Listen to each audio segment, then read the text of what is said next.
गिरफ्तार किसानों को रिहा करो।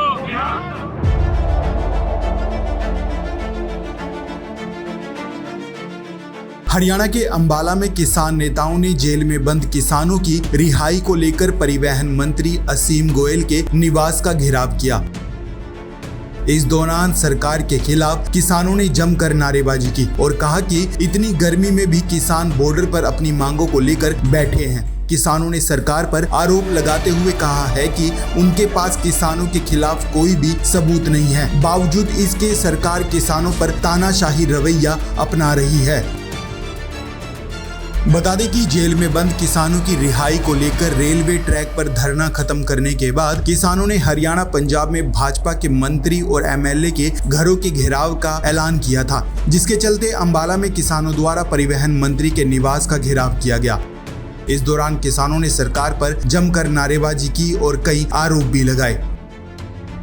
उन्होंने कहा कि जब तक जेल में बंद किसानों की रिहाई नहीं होती, उनका ये धरना प्रदर्शन ऐसे ही जारी रहेगा। इस मौके पर किसानों ने सरकार को तानाशाही बताया और कहा कि अगर अब भी उनकी मांगों को पूरा नहीं किया गया तो जल्द वे बड़ा ऐलान करने के लिए मजबूर होंगे। खैर, इस मौके पर किसान नेताओं ने क्या कुछ कहा और सरकार पर क्या गंभीर आरोप लगाए, आइए आपको भी सुनवाते हैं।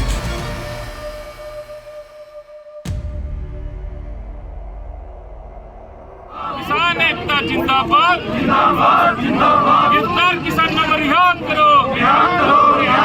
गिरफ्तार किसानों को रिहा करो। हरियाणा सरकार मुर्दाबाद। किसान एकता। देखिए, हमारी डिमांड है कि जो हमारे नौजवान साथी बेबुनियाद राहें लगाकर इन्होंने गिरफ्तार किए हुए हैं, उनकी रिहाई के लिए आज पूरे हरियाणा और पंजाब के अंदर बीजेपी के लीडरों के घर के बाहर प्रदर्शन है 4 घंटे का, 12 से लेकर 4 बजे तक। और उसके तहत अंबाला के अंदर असीम गोयल परिवहन मंत्री के घर के बाहर ये प्रदर्शन आज है और संकेतिक धरना प्रदर्शन है। और उसके बाद फिर और भी जैसे एक मोर्चे की कॉलें होंगी, उसके मुताबिक अगले फैसले लिए जाएंगे। देखिए, रणनीति वही है आंदोलन की कि हमने लगातार अपने आंदोलन को वहाँ पर चलाना है जहाँ पर हरियाणा सरकार ने, भारत सरकार ने एक बड़ी दीवारें लगाकर रास्ता बंद किया हुआ है पिछली 9 फरवरी से। और जब वहाँ पर किसान 13 फरवरी को आए तो उन्होंने गोला बारूद गोलियां हमारे निहत्थे किसानों के ऊपर, 400 से ऊपर किसानों को घायल किया। एक हमारे नौजवान साथी की इन्होंने कत्ल किया गया, गोली मारकर हत्या की गई। जसकरण की बाजू में गोली लगी और 3 साथियों की आंखें चली गई। वो सब हरियाणा और भारत सरकार के कारनामे, जिसके अंदर हरियाणा के गृह मंत्री ने जिम्मेदारी भी ली है। अभी मैं उसकी जिम्मेदारी भी लेता हूँ। कोई ऐसा उसने ये नहीं कहा कि वो किसी प्रशासन अधिकारी ने गोली चलाई है। उसने बोला कि हाँ, हमने गोली चलाई है, हम इसकी जिम्मेदारी लेते हैं। कहने का मतलब साफ साफ है, वहाँ पर हुआ तशद्दुद वहाँ किसी आम मुलाजिम का या वहाँ किसी एसपी का नहीं।